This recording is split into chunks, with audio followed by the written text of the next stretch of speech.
Hey guys, so today I'm going to be reviewing The Taking by Kimberly Derting. A funny little story is, I bought this about 4 years ago, and I didn't pick it up for several months.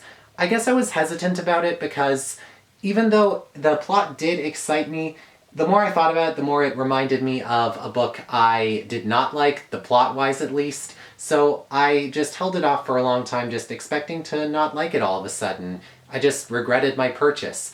But then when I finally gave it a chance so long after buying it, I really couldn't put it down, and to this day I really think about this book all the time, as well as its two sequels that were placed in the countdown. So now on to this actual entry. So the star of this book is 16-year-old Kira Agnew, and she has a lot going for her. She's on her high school softball team, she has a devout boyfriend named Austin, and Austin is planning on heading away to college, and Kira plans on following him.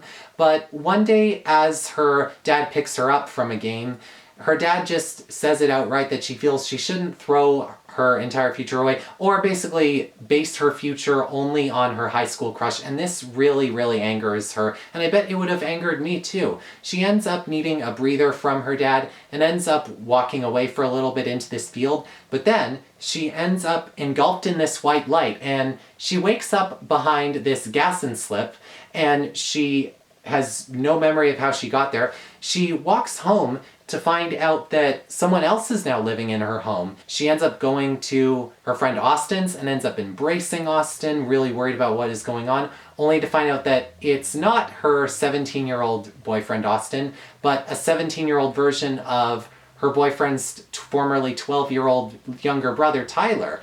And so it turns out that Kira had been missing for 5 years. And in that time, her mom ended up divorcing her dad, believing that he had something to do with her disappearance. She ended up remarrying, she ended up having another kid, and her best friend ended up falling in love with her former boyfriend. The next day, for her at least, just literally a day after all this love, Austin, who's now much older, just says to Kira that he just wants to be friends with her. The book really knows how to display emotions without properly just flat out telling them to us. So Kira tries to figure out now how to get her life back together when nothing all of a sudden makes sense.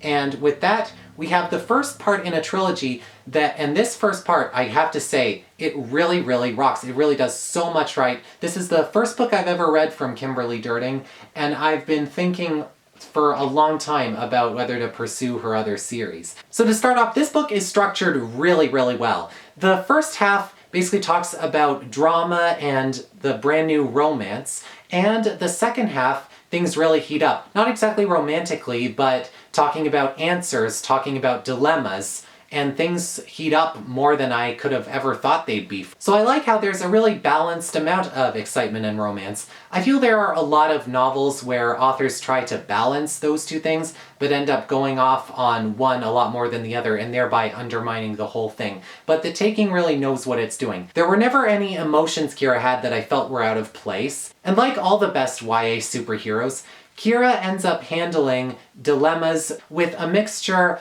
of realistic fear, but bravery and refusing to just curl up and cry, you know? I really like that how it balanced humanity and bravery. Now, a few little things, because originally my grade was 3.5 out of 4, and usually that means there were 1 or 2 little bumps. One is that whenever Kira is asked what happened, she often says she just doesn't know, but she just omits the white light. I found that kind of bugged me at first.